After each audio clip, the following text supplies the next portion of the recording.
کیا جسٹیفائی کر پائی ہے سپریم کورٹ آف پاکستان کے 8 ججز اپنے آپ کو کہ پاکستان تحریک انصاف کی جو امپلیڈمنٹ تھی اس کو کیوں انہوں نے انٹرٹین کیا آؤٹ آف ٹرن؟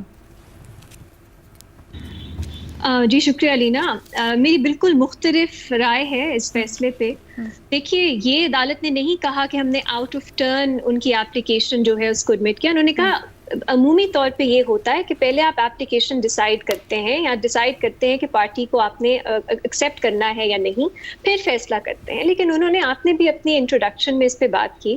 انہوں نے اس کو پی ٹی آئی کا کیس اس طرح سے نہیں سمجھا. انہوں نے اس کو سمجھا ہے پاکستانی شہریوں کا, پاکستانی الیکٹوریٹ کا, پاکستانی عوام کا کیس. اور انہوں نے کہا کہ انہوں نے جس پارٹی کے نمائندوں کو ووٹ کیا ان کو اس پروپورشن سے ریزرو سیٹس ملنی چاہیے. تو انہوں نے لنک اس کو الیکٹوریٹ کے ساتھ کیا ہے, صرف پی ٹی آئی کے ساتھ نہیں کیا. اور انہوں نے تفصیل سے بات کی ہے کہ اس لیے کیونکہ جو میٹر جس پہ انہوں نے ریزولوشن نکالنی تھی, جس پہ انہوں نے اپنی رائے دینی تھی, جو حل دینا تھا, وہ صرف پی ٹی آئی سے ریلیٹڈ نہیں ہے, وہ عوام سے ریلیٹڈ ہے. سو صرف پی ٹی آئی کو اس کو جو بات لوگ بنا رہے ہیں کہ کبھی ایسے نہیں ہوا کہ کسی اور پارٹی کو ریلیف دے دی گئی ہو, یہ وہ معاملہ ہی نہیں ہے. اور میرا خیال ہے بہت اچھی طرح, بہت کنونسنگلی انہوں نے بتایا کہ الیکشنز کے معاملات کو کیوں مختلف طرح سے دیکھنا چاہیے.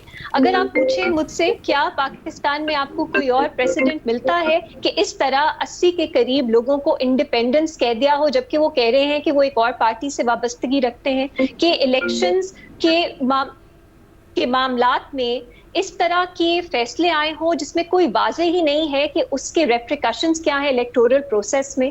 یہ جو پورے سرکمسٹانسز تھے جس کا عدالت نے تفصیل سے انہوں نے بیان کیا الیکشن سے پہلے, یہ بھی انپریسیڈنٹڈ ہے. تو جب کیسز عدالت کے پاس جاتے ہیں, انہوں نے جو ان کے سامنے کانٹیکسٹ ہے, ان کے سامنے جو فیکٹس ہیں, اس کو دیکھ کے ہی ریلیف دینا ہوتا ہے. اور اسی لیے آئین میں آرٹیکل 187 جو ہے وہ ڈالا گیا ہے کہ عدالت جو ہے وہ بالکل یہ جو ٹیکنیکل ٹریپنگز ہیں اس میں پھنس کے یہ نہ کہے کہ وہ جو sight of the larger picture وہی لوز کر دے. تو جو لوگ کہہ رہے ہیں کہ سپریم کورٹ نے آئین ہی ری رائٹ کر دیا, وہ ری رائٹ کرنا چاہتے ہیں آرٹیکل 187 نکال کے. ورنہ 187 کا کیا, بہت تفصیل سے اس میں بتایا گیا ہے کہ 187 کا مقصد کیا ہے, کہ اگر ٹیکنیکلی آپ کو انصاف کے لیے کوئی ہرڈلز پیدا کر رہی ہے ٹیکنیکلٹیز, تو آپ اس میں بالکل ٹریپڈ نہیں ہو سکتے. اور یہی یہ فیصلہ ہے, کیونکہ یہ فنڈامنٹل رائٹس, ووٹ اپنے پسند کے نمائندے کے لیے کرنے کا, اس کے بعد ان کے رائٹس کہ وہ آگے جا کے آپ کو اسمبلی میں اپنی پارٹی کو ریپرزینٹ کریں, اور جو ریزرو سیٹس ہیں وہ بھی پروپورشن سے ملیں, اس کو عدالت نے فنڈامنٹل رائٹس کے پرسپیکٹو سے انٹرپریٹ کیا. تو میرا خیال ہے بالکل صحیح یہ جورسڈکشن کا جو فیصلہ ہے جس پہ لوگ اعتراض اٹھا رہے ہیں, میں اس سے بالکل کنونس نہیں. اور مجھے فیصلے میں تفصیل سے جو انہوں نے بتایا ہے کہ کیوں ایسے کیا, میں اس سے کنونسڈ ہوں. اچھا ایک اور بات علینا جو ہمیں سمجھنے کی ضرورت ہے, اگر میں آپ کو یہیں پہ روکوں, معذرت اگر میں آپ کو یہیں پہ روکوں کیونکہ ہم 187 ڈسکس کر رہے ہیں. جسٹس یحییٰ نے اپنے جو نوٹ تھا اس کے اندر ڈسکس کیا کہ 187 کے کتنے فار ریچنگ کانسیکوینسز ہو سکتے ہیں, تو اس لیے عدالت کو بڑا محتاط رہنا چاہیے. اور پرٹیکولرلی انہوں نے کہا کہ یہ اس کیس میں وہ کوالیفیکیشنز میٹ نہیں کرتی ہیں. جی لینا, آف کورس محتاط ہونا چاہیے, اور میرا خیال ہے یہاں بھی عدالت محتاط ہی ہوئی ہے. پرابلم یہ ہے کہ عدالت کے پاس, اور یہ جسٹس یحییٰ افریدی بھی اگری کرتے ہیں, کہ پی ٹی آئی کو ان لافلی, ان کانسٹیٹیوشنلی ڈپرائیو کیا گیا کہ ان کے کینڈیڈیٹس جو ہیں وہ پارٹی ٹکٹ پہ یا پارٹی کے ٹکٹ پہ الیکشنز لڑیں. یہ سب 11 ججز اگری کرتے ہیں, اور وہ اگری کرتے ہیں کہ یہ الیکشن کمیشن نے غلط سپریم کورٹ کا فیصلہ انٹرپریٹ کیا. اب اس کے بعد سوال یہ بنتا ہے کہ ریلیف کیا دینی چاہیے. اب اس میں ہر جج کی مختلف رائے ہو سکتی ہے, اور یہاں مجھے اچھا لگا انہوں نے انگیج کیا جسٹس یحییٰ افریدی کے, جسٹس قاضی فائز عیسیٰ, جسٹس بندوکیل کی جو ریزننگ ہے اس سے, اور انہوں نے بتایا کہ وہ کیوں ان کی ریزننگ سے اگری نہیں کرتے, اور انہوں نے یہ ایکسیپٹ کیا کہ ہر جج کی اپنی رائے اس پہ ہو سکتی ہے. لیکن مجھے کیوں یہ فیصلہ میجورٹی کا زیادہ کنونسنگ لگتا ہے, کیونکہ مجھے لگتا ہے اس سچویشن میں انصاف یہی تھا. کیونکہ آپ دیکھیں یہ سب 11 ججز مانتے ہیں کہ پی ٹی آئی کو ان لافلی ڈپرائیو کیا گیا ان کے لوگوں کو کہ وہ پی ٹی آئی کی ٹکٹ پہ الیکشن لڑیں, وہ انڈیپینڈنس نہیں ہونے چاہیے تھے. تو اس کے بعد ایک غلطی جب الیکشن کمیشن کرتی رہی, تو اس کی جو کاسٹ ہے وہ پی ٹی آئی کے یہ نمائندے, اور اس سے زیادہ اہم ان کے ووٹرز کیوں بھگتے, یہ عدالت کا سوال ہے. دوسرا میرے لیے جو بہت اہم چیز ہے کہ یہ کر کے جو سپریم کورٹ نے, اور اس لیے میں کہہ رہی ہوں مجھے کمپلیٹ کرنے کے بعد کہ سپریم کورٹ نے کیا کیا. سپریم کورٹ نے یہ نہیں کہا کہ آئین میں 3 دن ہیں آپ 15 دن لے لیں.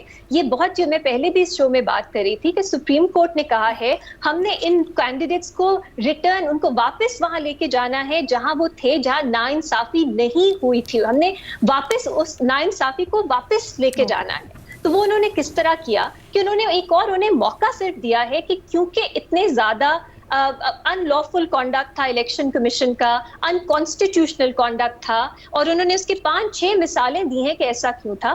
تو انہوں نے کہا ہے کہ آپ کلیریفائی کر دیں, ہم assumptions پہ یا پریزمپشنز پہ یا اسپیکولیشن پہ نہیں چلیں گے, آپ ہی بتا دیں کہ آپ نے کس پارٹی کی ٹکٹ پہ الیکشن لڑا. یہ عدالت نے کیا ہے کہ آپ بتائیں آپ نے کس پارٹی کی ٹکٹ پہ الیکشن لڑا. یہ اب نہیں کہہ رہے کہ اب آپ بتا دیں آپ کس پارٹی کے رکن ہیں یا آپ کس پارٹی کے کینڈیڈیٹ اب ہیں, وہ ماضی میں گئے ہیں. اس لیے عدالت نے یہ کہا ہے کہ جنہوں نے یہ ڈیکلیریشن دے دی وہ آج سے نہیں, وہ تب سے جب وہ الیکٹ ہوئے تھے تب سے وہ پی ٹی آئی کے کینڈیڈیٹس ہیں, وہ کبھی انڈیپینڈنس تھے ہی نہیں. تو اگر وہ کبھی انڈیپینڈنس تھے ہی نہیں تو یہ سوال ہی نہیں پیدا ہوتا کہ وہ ایک اور پارٹی جوائن کریں یا انہوں نے اپنی پارٹی وابستگی جو ہے وہ تبدیل کی ہے, کیونکہ وہ تب سے ہی انڈیپینڈنس تھے. یہ سب سے اہم بات ہے, اور جو حکومت کا اعتراض بھی اس پہ آ رہا ہے میرا خیال ہے بہت اچھی طرح اس کو ایڈریس کرتا ہے.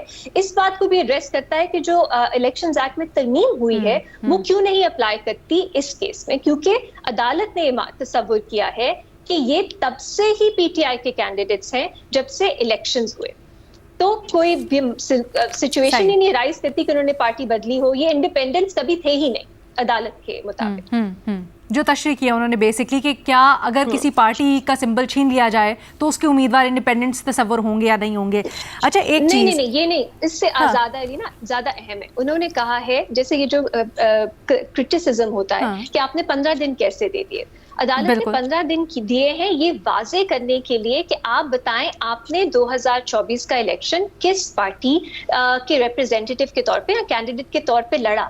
اور جنہوں نے واضح کر دیا ڈیکلیریشنز کے تھرو کہ ہم نے پی ٹی آئی کے ٹکٹ پہ لڑا, وہ آج سے نہیں, وہ تب سے ہی پی ٹی آئی کے کینڈیڈیٹس ہیں الیکشن کے وقت سے, وہ کبھی انڈیپینڈنس تھے ہی نہیں. ٹھیک ہے, راجہ صاحب اس سے اختلاف کر رہے تھے. راجہ صاحب جی میں یہ کہتا ہوں کہ دیکھیے 187 کا جب آپ سارا لکھتے ہیں نا تو پھر 183 میں اسے کنورٹ کرنا تھا 185 کی پروسیڈنگ کو.